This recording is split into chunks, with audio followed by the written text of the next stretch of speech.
শিক্ষকের উচিত মোতালা করে ক্লাসে যাওয়া। সব ছাত্র পড়ে কি না সামর্থ্য অনুযায়ী শিওর হওয়া। কোনো শিক্ষক যদি মোতালা ছাড়া ক্লাসে যায় তার বেতন সম্পূর্ণ নাজায়েজ। মুত্তাফাক আলাইহি ফতোয়া। দুনিয়ার কোনো মুফতি এর বিরুদ্ধে ফতোয়া দিবে না। বাস্তবতা এটাই। ওয়াইলুল লিল মুতাফফিফিন আল্লাযীনা ইযা তালু আলান নাসি ইয়াস্তাউফুন ওয়া ইযা কালুহুম আও ওয়াজানুহুম ইউখসিরুন। পড়েন, তাফসীর পড়েন, 10টা তাফসীর পড়েন, বড় বড় দখম যে তাফসীর 10টা তাফসীর পড়েন। সকল মুফাসসিরিনে কেরাম লিখছে অধিকার বুঝে নেওয়ার সময় গুনে গুনে নেয়, আরেকজনেরটা দেওয়ার সময় শৈথিলের সাথে দেয়। মাস শেষে যখন অফিস থেকে বেতন নেয় তো খুব গুনে গুনে নেয় SMS আসছে কিনা মাসিক বেতন। আর যখন পড়াইতে যাকে পড়ার সময় নাই। হ্যাঁ, আপনি ছাত্রদেরকে পড়ায় বেতন নেবেন, বেতন নেওয়ার সময় বলবেন যে আরও দেন, আরও দেন, আরও দেন, আরও দরকার। আর যখন আমরা বলবো যে পড়ে আসেন, পড়ে আসেন, পড়ার সময় নেই। যার পড়ার সময় নেই তার বেতন নেওয়ারও সময় না থাকা উচিত ছিল। কিন্তু যার বেতন নেওয়ার সময় হয়, মোতালার সময় হয় না, আপনি তো ওয়াইলুল লিল মুতাফফিফিনের অন্তর্গত ফোকায়ে কেরামের ফতোয়া পড়েন, দেখেন কথা ঠিক আছে কিনা।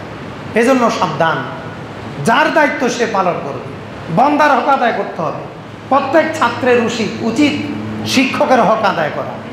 শিক্ষকের শান নষ্ট হয় এমন কথা বলা তো দূরের কথা, ইশারাও ব্যবহার না করা, ইশারাও ব্যবহার না করা। কোনো শিক্ষককে হ্যাঁ হেনস্থা করে কথা বলা, এটা জিন্দেগি বরবাদ হওয়ার কারণ। এটা বন্দার হক নষ্ট হয়। সলে হওয়ার জন্য দ্বিতীয় বৈশিষ্ট্য, বন্দার হক আদায়ে গড়িমসি না করা। ছাত্রদের উচিত শিক্ষকের হক আদায় করা, সন্তানের উচিত মা বাবার হক আদায় করা, মা বাবার উচিত সন্তানের হক, সবগুলা বন্দার হক। শিক্ষকের উচিত ছাত্রের হক আদায় করা, মাদ্রাসার হক আদায় করা, সবাই সবার হক আদায় করা। বান্দার হক আদায় যদি গড়িমসি করে তাহলে সে সলেই হতে পারে না। আমরা তো সবসময় একচেটিয়া কথা বলি, আপন পক্ষের অধিকারের কথা বলি না। একজন ছাত্রের অধিকার আছে, সে যখন গণিত বুঝবে না দাঁড়ায় প্রশ্ন করবে যে স্যার আপনি যে বললেন মনে করি এক্সের মান টু, মনে এটা করলেন কে, মনে করলেন কে স্যার?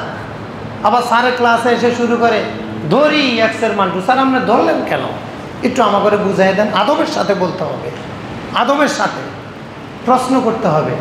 এখন স্যারে যদি এমন করে, হুজুরে যদি এমন করে, তুই আমার কাছে প্রাইভেট পড়স না, তোরে 5-6 বার ইঙ্গিত দিছে আমার কাছে পড় পড় পড়, পাশ করবি, অসভ্য, আমার কাছে প্রাইভেট পড়স না, আবার আসলে ধরছি কেন, এই ধমক টমক দিয়ে দাম করে বসাই দিল, কানের উপরে কয়েকটা হেলিকপ্টার লাগাই দিল, বস। এখন তো ছাত্র তো ডরে ভয়তে এই 1 বছরে যত পড়া না বুঝবে কোনোদিন আর হুজুরে আর স্যারের প্রশ্ন করবে না। আপনার জন্য আল্লাহ তাআলা নাজিল করেছেন সূরা মুতাফফিফিন, আজকে মোতালা করেন আপনার অবস্থান কোথায়, পড়ে নেন। কেন আপনি ছাত্র প্রশ্ন করে পরে ধমক দিলেন কেন? আপনি বন্দার হক আদায় করেন নাই। ছাত্রের উচিত প্রশ্ন করার আগে দেখতে হবে আমার শিক্ষকের প্রশ্ন উত্তর প্রদানের সক্ষম কিনা। যদি আমার ওভার কনফিডেন্স থাকে যে হ্যাঁ আমার স্যার আমার হুজুর এই প্রশ্নের উত্তর দানের সক্ষম, তাহলে আদবের সাথে প্রশ্ন করব।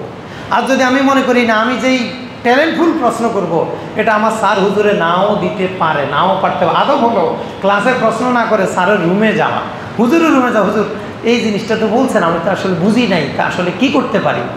তখন হুজুর বলবে, স্যার বলবে আসলে বাবা এটা আমি তো বুঝি না, আচ্ছা আমি মোতালা করে তোমাকে বলবো।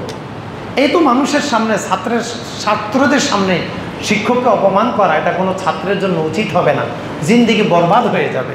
এটা হলো বন্দার হক। ঠিক সমাজের প্রতিটি ক্ষেত্রে বন্দার হক।